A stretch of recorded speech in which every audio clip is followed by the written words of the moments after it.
Fear Street Part 1, 1994 is directed by Lee Janniak. This is a new horror film that is currently streaming on Netflix, and the setting of this film is a town called Shadyside.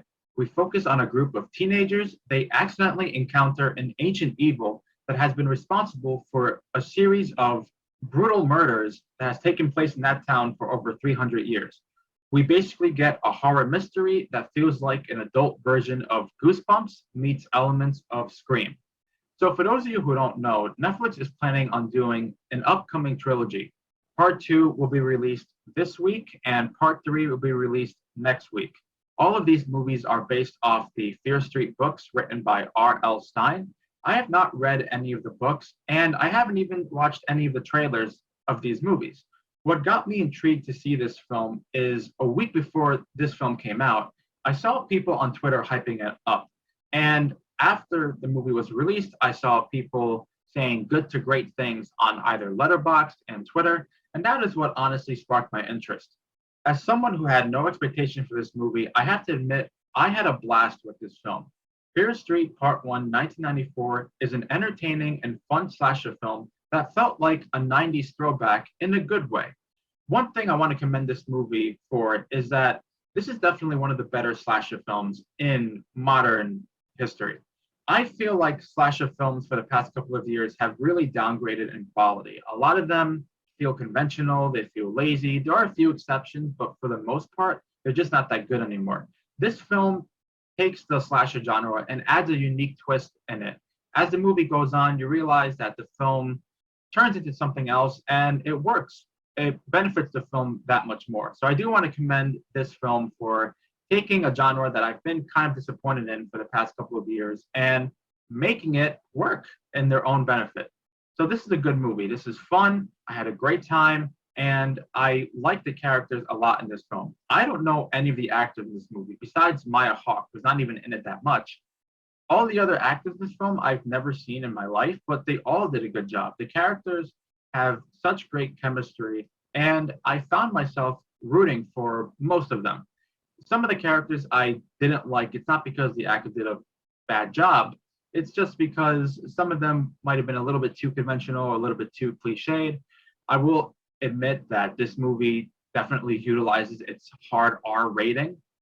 This film has some pretty graphic kills. Some kills were unexpected, and even one in particular had me shook. But it still feels like a very fun movie that is reminiscent of a Goosebumps story, and like I said, elements of Scream. This is in no way a ripoff of any of those things. This is very much an homage to 90s slasher films, or even if you want to go even further back, something like Halloween maybe, or elements of It, but it has its own unique twist to it, and that's what I liked about it. This film is entertaining. I will admit that in the third act, while I really like the third act a lot, there are a couple of scenes where it felt like it was going to end and it just kept going. So in that sense, it does start to feel a little bit overlong in the third act, but it's nothing too crazy. It doesn't ever get boring or anything, but you do start to feel that 1 hour and 47-minute runtime at a certain point. But like I said, it's nothing too bad. And look, is this movie original? Is this going to change the genre? Is this like a revolutionary horror film? No. This is the type of movie that knows exactly what it is. The humor works really well. There are some moments where it doesn't work as well, but I would say for the most part, I thought the humor was effective to the movie. I liked the score. I thought it definitely looked like a film that took place in the 90s. The soundtrack was really good as well.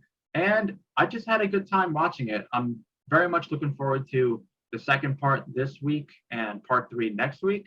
From my understanding, part two and part three are different stories with different actors and different characters. So I'm definitely looking forward to how part two is going to turn out.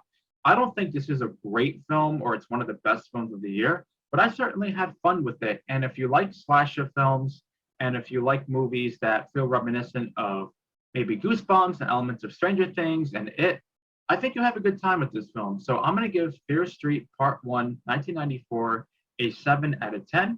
This is a good movie. I enjoyed it. I had fun. And if you have Netflix, I would recommend checking it out. And I'll be reviewing Part 2 and Part 3 on this channel for sure. So thank you guys for watching. That is my review of Fear Street Part 1, 1994. I hope you guys enjoyed the review and will take it into consideration in regards to checking out this film or not. I believe my next review is going to be part 2 of this franchise because I'm going to be watching Black Widow late on Friday night. So my guess is that I'll watch this film earlier than Black Widow. So I most likely will have a review for you guys for this movie sooner than Black Widow. So that's probably going to be the next review. Anyway, thank you guys again for watching. Make sure to like this review, share the review if you want, subscribe to the channel if you haven't, and I'll see you guys next time. So take care. Have a good one. Bye.